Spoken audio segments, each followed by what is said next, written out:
All right, I'm trying to capture the magic of a conversation we just had a minute ago about our relationship and one of its key issues for a long time. For so long, he was the kind of husband that showed up in ways that, like, there's just so many gestures he would do that, like, felt romantic check boxes, maybe. Yeah, checking romantic boxes. And I not even remember, romantic, like, thinking to myself, I'm like, oh, I should love this. I was told I should want this type of husband, but it never felt right to me. Yeah. And often didn't feel good.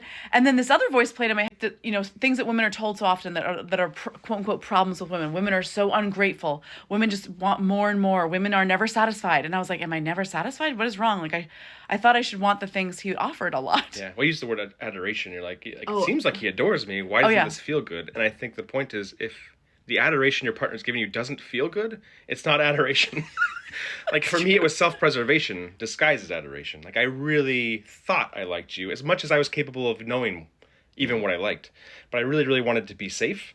I wanted to control and micromanage my environments. Mm-hmm. You were you said an accessory is what it felt like. You were an accessory to my life. Right, yeah. I came to the conclusion, I realized, like, wait a minute, I'm just an accessory to his life. He doesn't actually want a full partner. The other side of this, I hate that, but that's 100% true. Like, and as my favorite accessory, as somebody who was patriarchal and possessive, I was like, oh, I'm gonna micromanage this the most. Yeah. So that's not adoration. That's not even true love. That was just me trying to be okay at your expense. So often his gestures or his adoration, or even like what looked like on the outside, people were like, wow, your husband's obsessed with you. And I was like, it doesn't feel good though. Obsessed might have been the right word.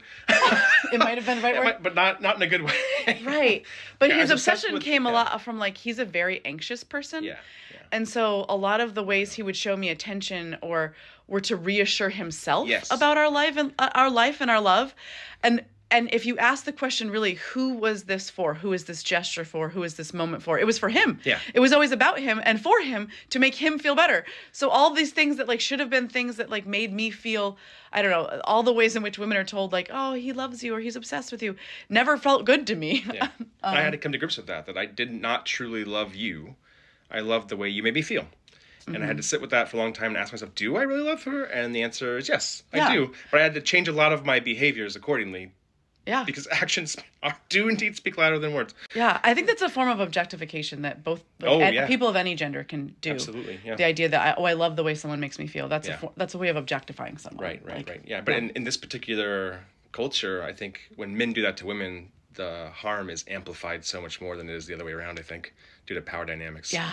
I mean, when I did that to you, it was at your whole expense of your autonomy. If someone's having that same issue where they're receiving a lot of adoration and all the right boxes are checked in a relationship, but it doesn't feel quite your right. Your birthday's always remembered. You're getting anniversary cards and you're reading them and thinking, like, I wish you didn't say that.